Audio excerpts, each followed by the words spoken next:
أذهب الله عنهم الرجس وطهرهم تطهيرا. Respected brothers and sisters, Assalamu alaikum wa rahmatullahi wa barakatuh. Inshallah, we will continue on with the laws of fasting, and inshallah, in this session, we will try to conclude the laws of fasting. Of course, I just wanted to add that not every single law regarding fasting has been mentioned. And there are many other laws that are out there and more specific details that if you're looking into them and you want to increase your knowledge regarding these laws, then I recommend you go and look at the book of Masail of your marja, and many of the Masail are online, easily accessible online, and you could read through them. I just chose some of the ones that stand out and some of the important ones. So with that, we will inshallah continue on with the course. So we mentioned what invalidates the fast, and we mentioned when it is makruh to fast, or what are the karahiyat, what is makruh to do while fasting. And we also talked about the kafara in the previous session. Now, today we will continue with those whom fasting is not obligatory upon. As we know, fasting is something that if the conditions apply to you, then fasting becomes obligatory upon you. All of the laws of Allah subhanahu wa ta'ala, the obligations that we have, sometimes it does not apply to me. For example, Hajj. Hajj, Allah says in the Quran, وَلِلَّهِ عَلَى النَّاسِ حِجُّ الْبَيْتِ مَنِ اسْتَطَاعَ إِلَيْهِ سَبِيلًا. In order for Hajj to become obligatory upon you, you have to be capable, financially capable, physically capable. Same with sadaqah, charity, zakat. You have to have money. You have to be rich. You have to have the resources in order to give. If you don't have, then Allah subhanahu wa ta'ala is not going to expect from you. Now, same with fasting. Fasting, Allah says in the Quran, Allah says in the Quran, كُتِبَ عَلَيْكُمُ الصِّيَامِ كَمَا كُتِبَ عَلَى الَّذِينَ مِنْ قَبْلِكُمْ. And then in the following verses, مَنْ كَانَ مَرِيضًا أَوْ عَلَى سَفَرٍ فَعِدَّةٌ مِنْ أَيَّامٍ أُخَرٍ. One of the exceptions is if someone is sick or someone is traveling, and we know that. Now, there are other exceptions that are in the details, and you'll find them in the details of the books of the laws. One of them is old age. If someone is extremely old, where they feel that if they fast, they're going to put their lives in danger, they're going to put their health in danger, they might get a stroke, they might get a heart attack, something might happen to them, and the doctors are advising them not to fast. Or they know that if they fast, it's going to make them, faint, it's going to make them get ill and sick. Then in this case, fasting is not obligatory upon them.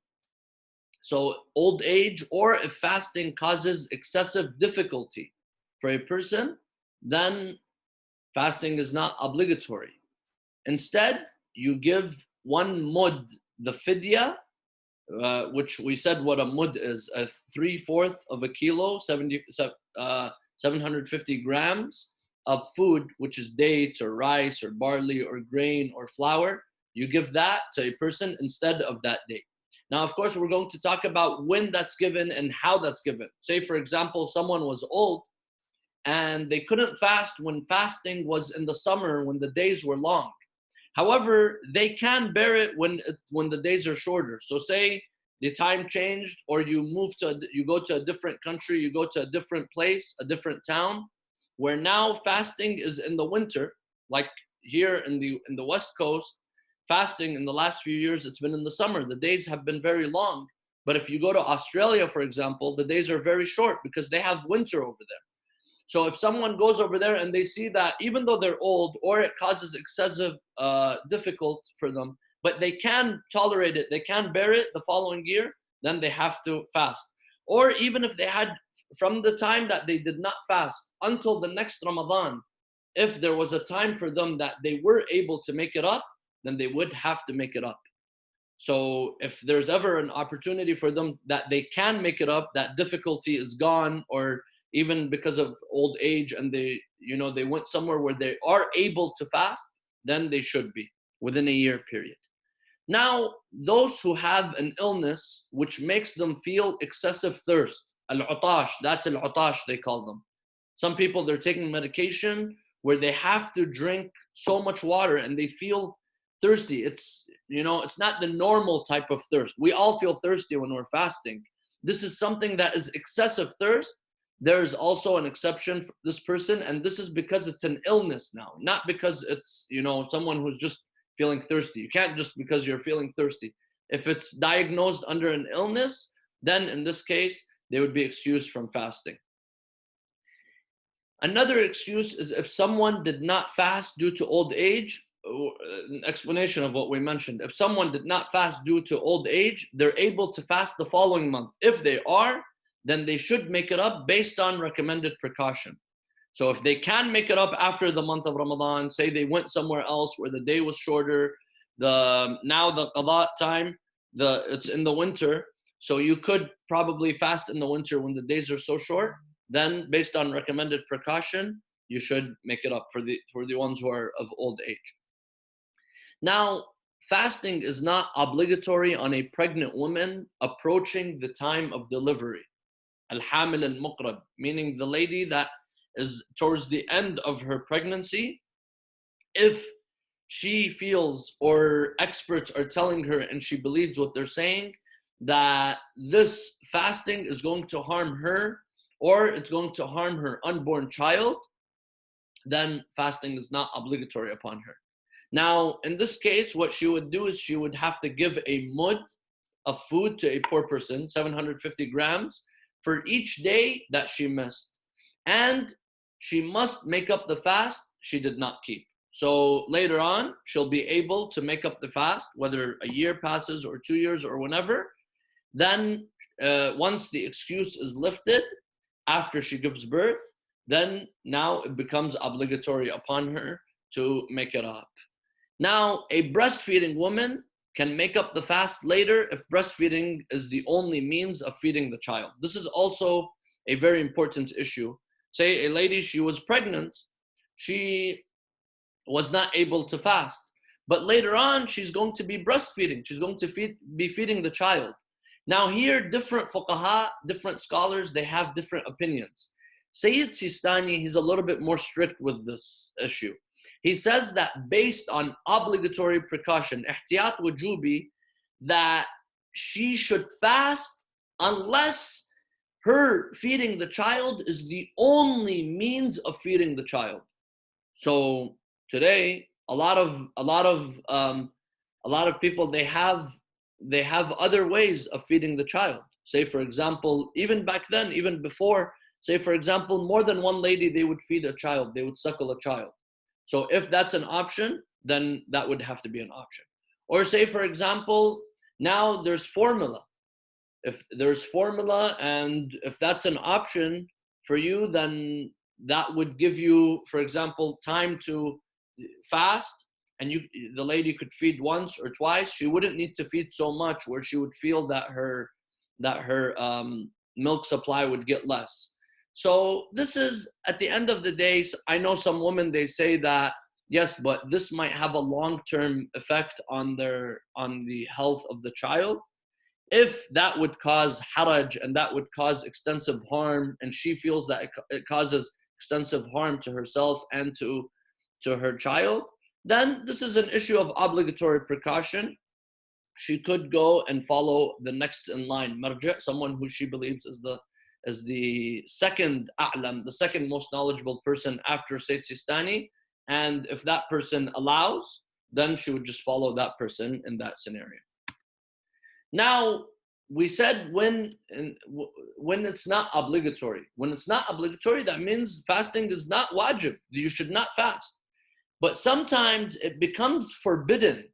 Sometimes it becomes haram. Not only should you not fast, but it will also be haram. to fast during that day because you're doing tashri'. God said something and you're coming and you're saying something else. One of those examples is on the days of Eid.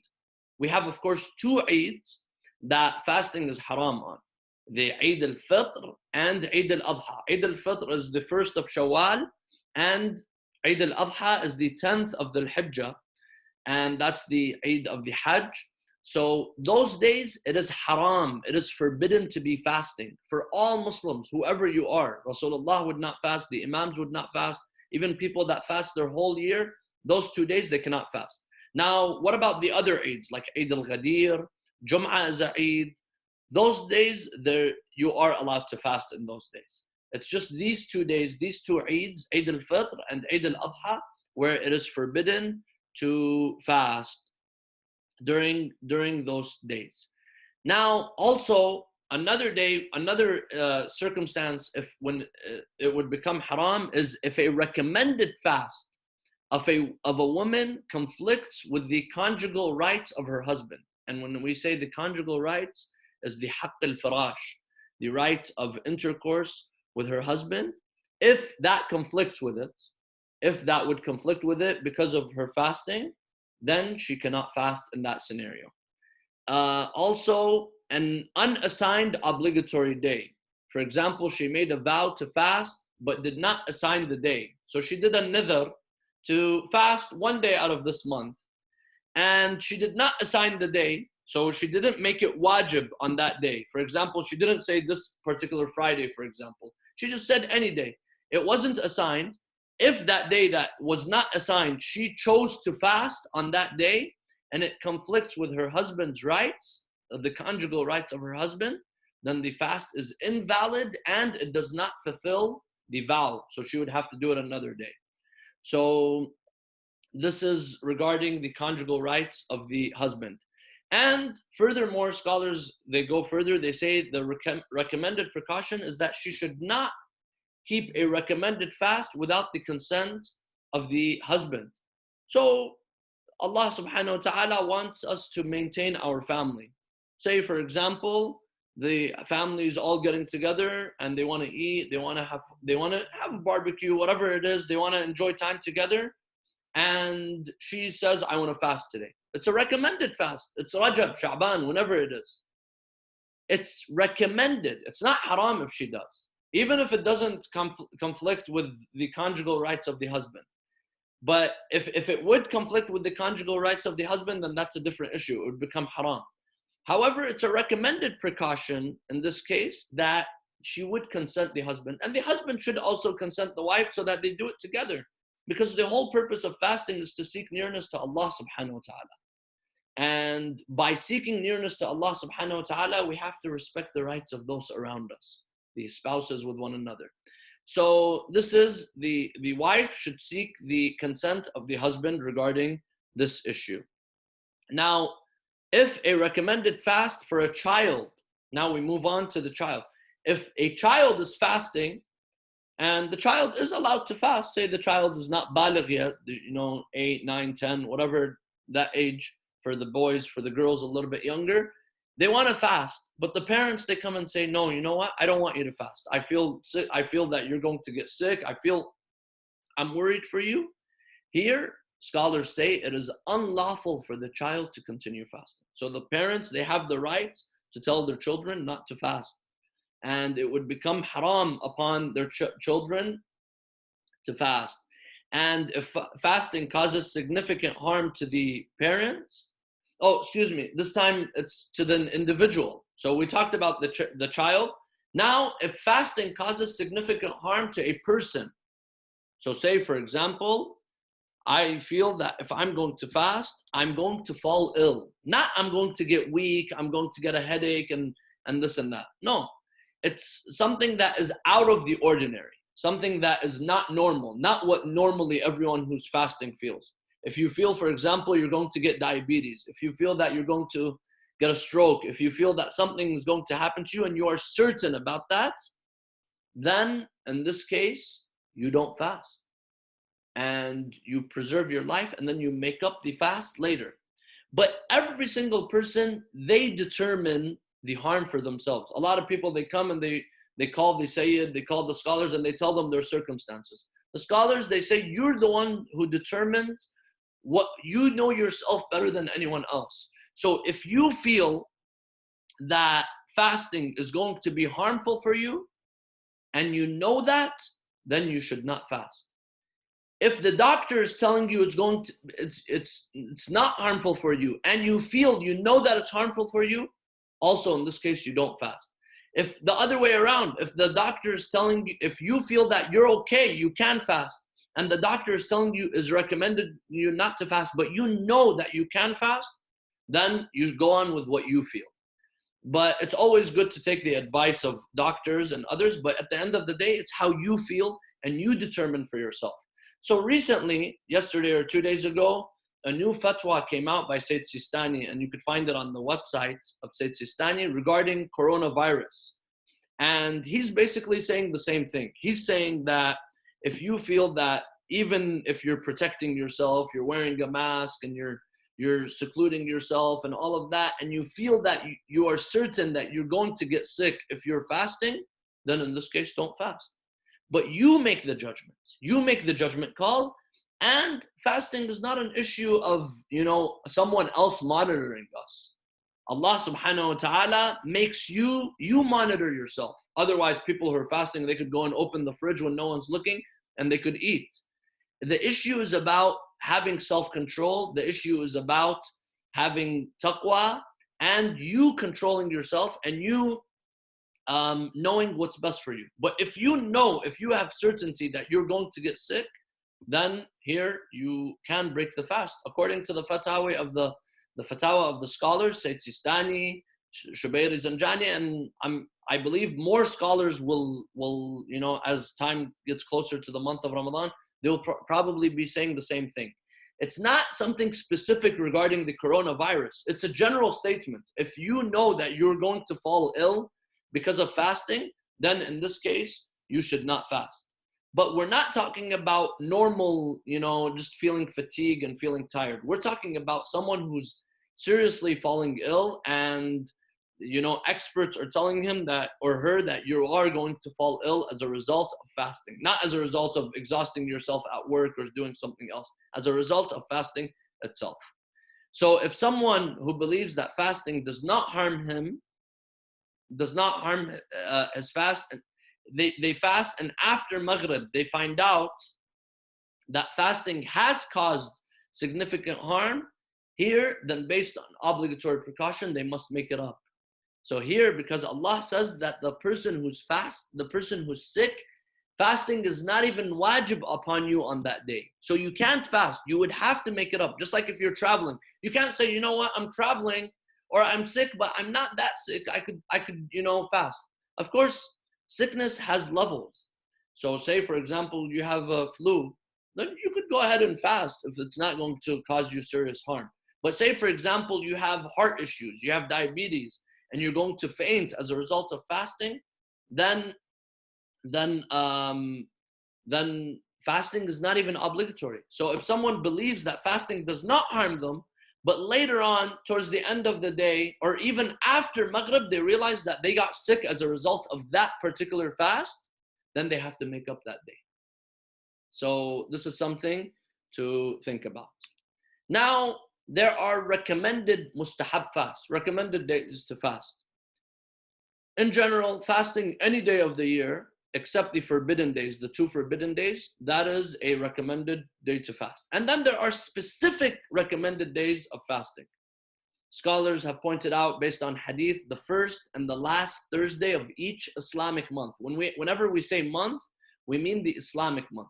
So the first and last Thursday of each Islamic month, and the first Wednesday after the 10th of the month. So once you pass the 10th, then the next Wednesday that comes, the 10th of the Islamic month, the next Wednesday that comes, that is also a recommended day to fast. Also, Layali al-Biyad, or at-Tashriq, the 13th, the 14th, and the 15th of each month. That's when the moon is a full moon. It is highly recommended to fast on those days of every month, any month, as long as it doesn't fall on a day of Eid, of course, a day where it is haram to fast. the entire months of Rajab and Sha'ban. Every single day there's a specific istihbab, recommendation to fast on those particular days. Also, the 4th to the 9th of Shawwal, and this is 3 days after Eid, because Eid al-Fitr is the 1st of Shawwal, and then the 2nd and the 3rd, those days, keep them for celebration. And then from the 4th to the 9th, and the wisdom behind this is for some of those who did not fast during the month of Ramadan. This is an opportunity for you to make up the fast, especially for the women who are on their menstrual cycle. This is an opportunity for you to seek extra thawab and fast. And a lot of people, they do that because even their bodies have not fully adjusted to going back to eating, and their body's still used to the fast. So that's an opportunity to get rid of something that is obligatory upon you, to get it out of the way immediately. The first 9 days of Dhul Hijjah, including the day of Arafah, which is the 9th of Dhul Hijjah, that is highly recommended to fast. Of course, if someone is in Arafat or someone is not in Arafat, but they want to do the a'mal, and they feel like if they fast on the day of Arafah, they won't be able to do the a'mal, then they should not fast. But if they feel like they have the strength, they have the energy to do the a'mal, the worship of the ibadat of the day of Arafah, then they can go ahead and fast, and it is recommended. The day of Ghadir, the 18th of Dhul Hijjah, the Eid of Ghadir, but this is a Eid that it is okay to fast on that Eid. The day of the Prophet's birth, the 17th of Rabi' al-Awwal, the day of the Mab'ath, the 27th of Rajab, when the Prophet was commissioned to deliver the message of Islam, the day of Dahw al-Ard, and that I believe is in the month of Dhul Qa'dah. Also, if someone keeps a recommended fast, it is not obligatory on this person to complete it. So, say for example, you woke up and you decided to fast on that day. Either you made the intention before you slept, before Fajr, or as we said, for a recommended fast, you could make the intention after Fajr. You could even make the intention after noontime. You have all of this, freedom to make the intention whenever you want with regards to recommended fast. If you are fasting based on just a recommended fast, it's not qada, and it's not a wajib fast, or it's not a designated wajib fast, like a nidhr, basically you're saying, I'm doing a nidhr on this day, it is not obligatory on this person to complete the fast. In fact, if a fellow believer invites you to eat, it is recommended for you to accept the invitation of the believer and to break your fast during the day, even if it's after Dhuhr. So say, for example, you're doing a mustahab fast in Rajab and Sha'ban or in any of these days. It's a recommended fast, and a mu'min invites you. Here, it is recommended to accept the da'wah, the invite of the mu'min, of the believer, and Allah subhanahu wa ta'ala will give you the reward of fasting, even if it's after Dhuhr. So there are a lot of people, a lot of the muttaqeen, I know some scholars, in Rajab, Sha'ban, every day they do the intention of fasting. And then if they get lucky, someone is going to let them go ahead and continue the day. Or if they get even luckier, someone is going to invite them for breakfast or for lunch. So if they get invited, they accept the invite. If they didn't get invited, they continue that day of fasting. Now, some people, they do this thinking that someone else is going to invite them, but the other person turns out to be fasting too. So if you're fasting, you can't invite another person who is fasting. So it is good to fast the days that you can, especially in the months of Rajab and Sha'ban. Try to fast as much as you can. But if someone invited you, it's okay to accept the invite, and Allah subhanahu wa ta'ala will not subtract from your good deeds, because satisfying and bringing comfort to the heart of the believer, this is also something that has great reward. Now, there are times when it is recommended, mustahab, for a person to abstain from things that invalidate the fast. So even if you're not fasting, in this case we're saying you're not fasting, but it's mustahab to not do things that continue breaking the fast. Because as we know, the month of Ramadan, it has its own hurma, it has its own sanctity. So the month of Ramadan, even if you're not fasting, you should act as if you are fasting. Don't eat in front of people. Don't go out and eating in public. This is something that will take away from the sanctity of the month of Ramadan. So these are the times when it is recommended for a person to abstain from things that invalidate a fast, even if they're not fasting. So a traveler who has done something that invalidates a fast, but they reach their home or where they're staying before Dhuhr. So if they had not done something that had invalidated the fast and they had reached their home before noon, they would have had to continue that day. But because they already broke their fast outside the city, say your flight lands in your own city or a place where you're staying for 10 days, it lands at 9 a.m. Now, if you had not eaten anything, if you had not done anything to break the fast, you could continue that day as a day of fasting. But say you had broken the fast. But now that you came to your city, here it is mustahab to refrain from anything that breaks the fast. So don't eat, don't do anything that would break the fast. It's mustahab. Doesn't mean that you are obliged to. Say you can drink water if you got thirsty, but it is recommended to feel what the people who are fasting, you feel what they're feeling as well.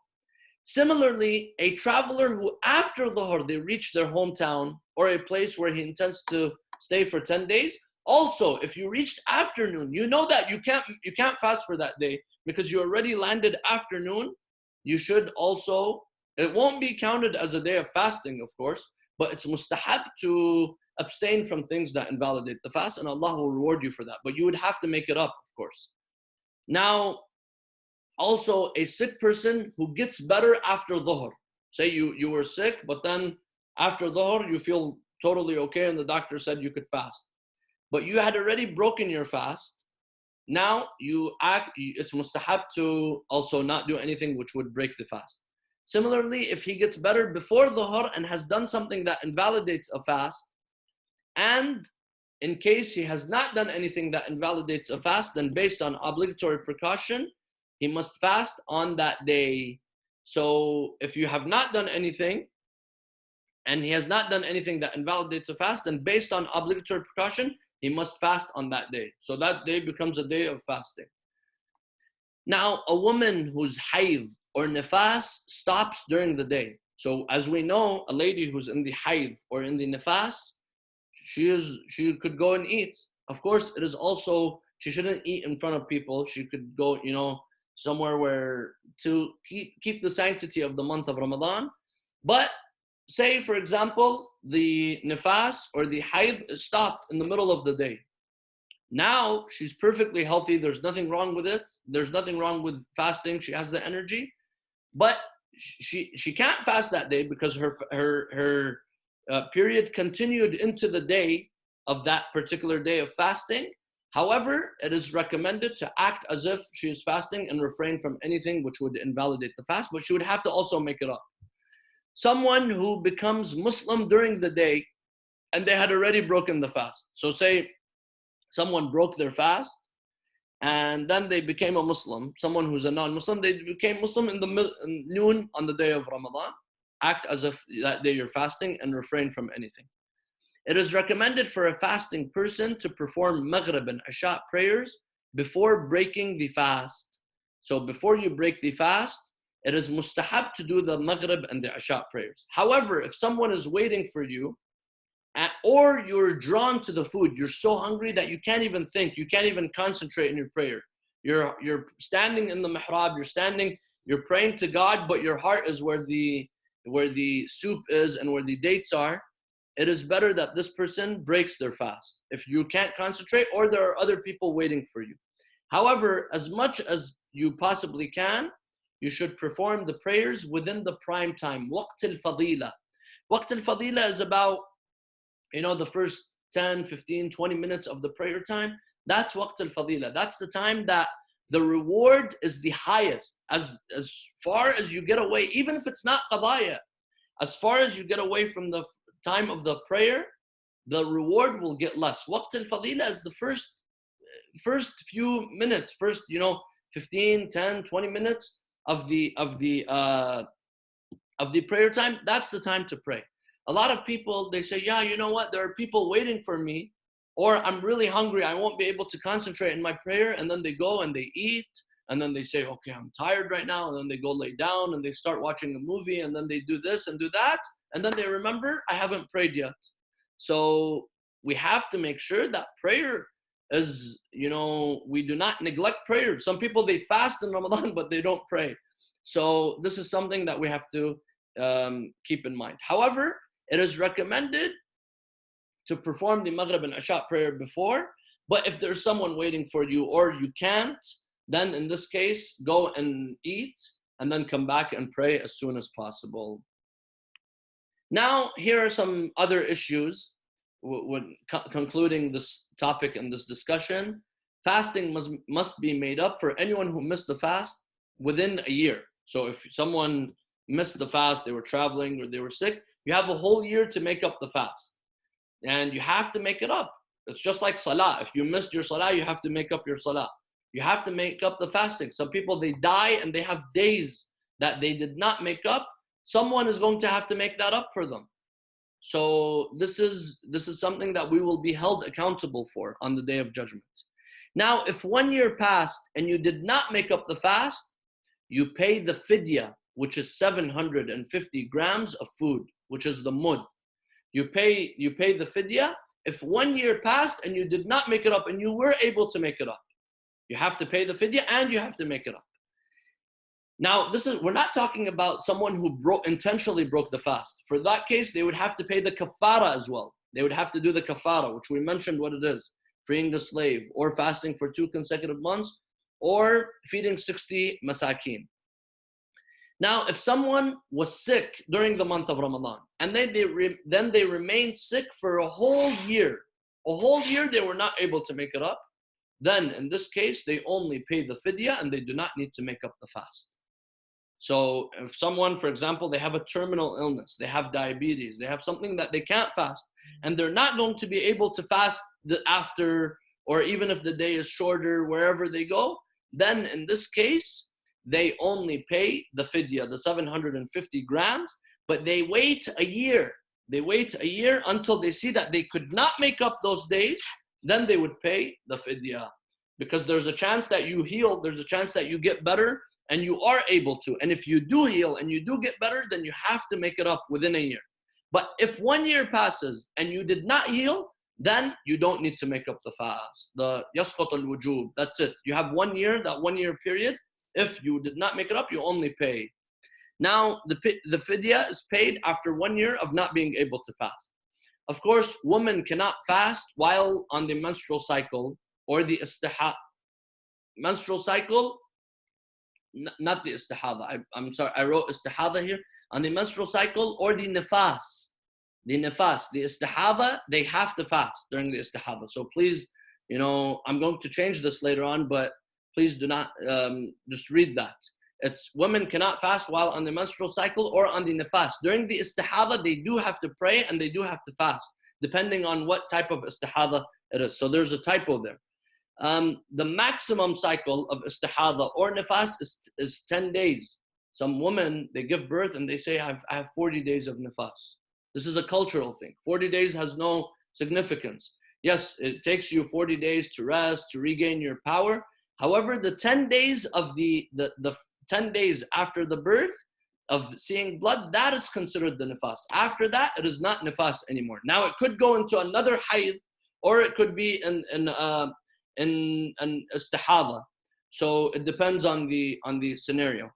Now, they must begin fasting after 10 days.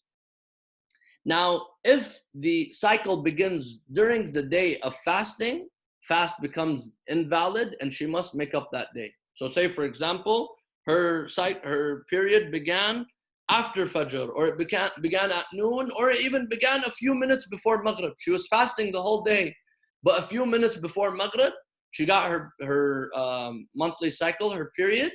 Then in that case, that day she would not be considered as a day of fasting, and she would have to make it up. Of course, Allah subhanahu wa ta'ala knows what's in the heart, and Allah will give you the reward for it. This is ta'abbud. This is following what Allah subhanahu wa ta'ala is ordering us to do. Now, finally, we'll conclude with this, Zakat al-Fitra. Zakat al-Fitra, this is at the end of fasting, after someone has fasted for the whole month. Now, the duty on the eve of Eid is to give Zakat al-Fitra. The day of Eid, it is obligatory upon every person who's financially capable to give Zakat al-Fitra. And this is only the day of Eid al-Fitr, the Eid after the month of the first of Shawwal. Now, a person who at the time of sunset, ghurub, on the eve of Eid al-Fitr, is baligh and sane and not unconscious, poor, or a slave, must give on his behalf and on behalf of those who are dependent on him. So whoever is in your house, even if someone is staying at your house as a guest and they're sleeping over at your house, they're coming and they're spending Eid with you, you have to give a sa'. So we were talking about mud, which is 3/4 of a kilo. Which is, yes, 750 kilograms. That's a mud. That's the fidya and for the kafara for each person. However, this time on the day of Eid, you give a sa'. A sa', which is 3 kilos, 3 kilograms of food per head to someone who is entitled to receive zakat. So say, for example, you have 5 people in your family, you would have to give 3 kilos of food, of the staple food, for each person in your family. So you would have to give for every person 3 kilos. So that is the zakat al-fitra. Now, the food that he gives must be considered to be a staple food in that town. So say, for example, in this town, this is what people eat. People eat dates, people eat rice, people eat wheat. The food that is typical at the same level of the people in your town, you give that. Say, for example, everyone in my area, they eat meat all the time. Then I would have to give what is the value of meat. Say in a poor country, people are eating they can't afford meat, but they eat what's, wheat or flour or other stuff. Then they would give that what is basically suiting for their own town and their own condition. Now, if someone cannot meet their family expenses for 1 year and does not have an occupation which would help, they are not obliged to give zakat. This person is a faqir. This person would receive the zakat. So how do you determine if you're a faqir? Say, for example, in a year, 12 months, as an example, you need $12,000 to survive. Okay? So do you have $12,000 right now? If you do, then you're not a faqir. Or bil quwwa, are you able to make $12,000 in a year? If you are able to make 12,000 or more than 12,000, then you're not a faqir. But say, for example, you only make 10,000 in a year and you need 12,000 to survive, then in that case, you are also, it's not necessary for you to give the zakat. And in this case, you would be receiving the zakat. Now, it becomes obligatory. When does zakat al-fitra become wajib on a person? It becomes wajib on the eve of the Eid. So Laylatul Eid, the night of the Eid, that's when it becomes wajib to separate it from your money. You go and you put it separate. Or we're not even talking about money, because the zakat al-fitra, it's best to give it in food. So you have the option to go and give 3 kilos of food to the poor people. And that's probably the best thing to do.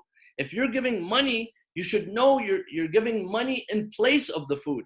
So some people, they just ask, how much is it? And they come and they give money. They don't even know how it's going to be spent on. Some people, they go and they buy other things with it. Even when we give zakat al-fitra to our organizations, to the maraja, to the scholars, what they do is they go and they buy food and they give it to the poor people. So if you are able to buy food and purchase 3 kilos of food and distribute it, that is the best thing to do. Because the whole purpose when we're fasting in the month of Ramadan, the philosophy of fasting is to feel the hunger. So now that you felt the hunger, now you come and you give others who are also feeling the hunger.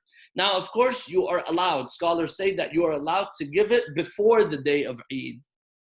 And you're allowed to give it from the first of Ramadan. So in a few days when Ramadan begins, you are allowed to give the fitra. you're allowed to give it, but it's better to wait and give it on the day of Eid. Some scholars, they have ishkal with that. So give it on the eve of the Eid and on the morning of the Eid. And it must be given, when does it become qadha? When does it become late? If you are praying Salat al-Eid, if you're going to pray Salat al-Eid, then you have to give it before the Salah. So Allah says in the Quran, in the surah, قَدْ أَفْلَحَ مَنْ تَزَكَّى وَذَكَرَ اسْمَ رَبِّهِ فَصَلَّى. Always Salah is mentioned before Zakat, but in this case, and this is the surah that we read in Salat al-Eid, قَدْ أَفْلَحَ مَنْ تَزَكَّى, go give Zakat, purify yourself by giving Zakat, وَذَكَرَ اسْمَ رَبِّهِ فَصَلَّى. Then remember the name of your Lord. Remember your Lord and pray. So on the day of Eid, a lot of people, they go to the Eid prayer. Before you go, give the zakat and then go and pray. Now, if someone did not go for Eid prayer, you have until noontime. You have until noontime to give the zakat. And as we said, zakat is better to be given in food. So if you know a poor person, you give it to them. Who does it? Who is it? Who should it be given to? It is given to the poor. And we mentioned what is the poor and the mu'min. Who is the mu'min? The mu'min is the Shi'i, the follower of the Ahlul Bayt. Now you say this is not fair, this is not right. You go and you give other money, you give sadaqah, you give something else to others. There's nothing wrong with that. There's a specific exception for this, that it needs to go to the Shi'a, to the followers of the Ahlul Bayt alayhim salam, as long as they pray and they do not drink, and they do not commit sins publicly. This person, if they're poor and they're mu'min, you can give them the zakat.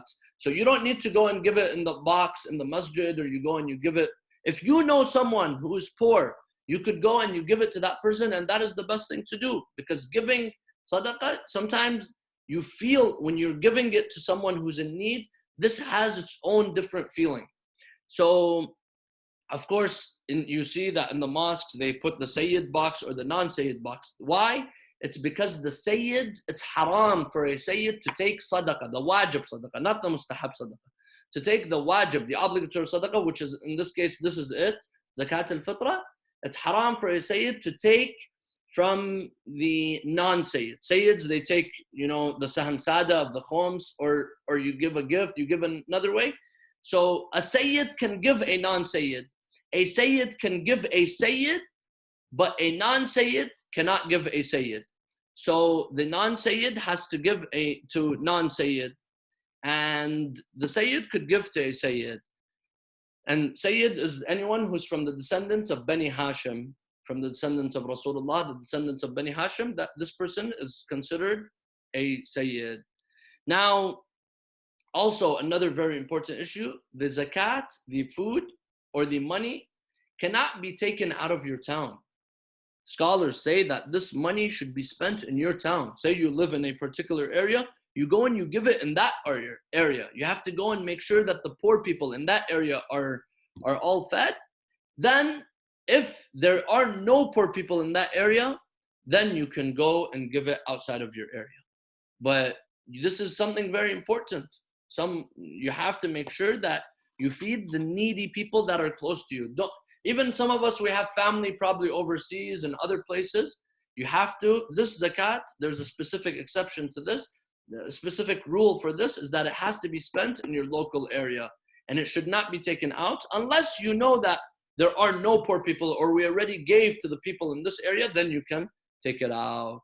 With this, we will conclude the session. Walhamdulillahi Rabbil Alameen. وصلى الله على محمد وعلى آله الطاهرين اللهم صل على محمد وآله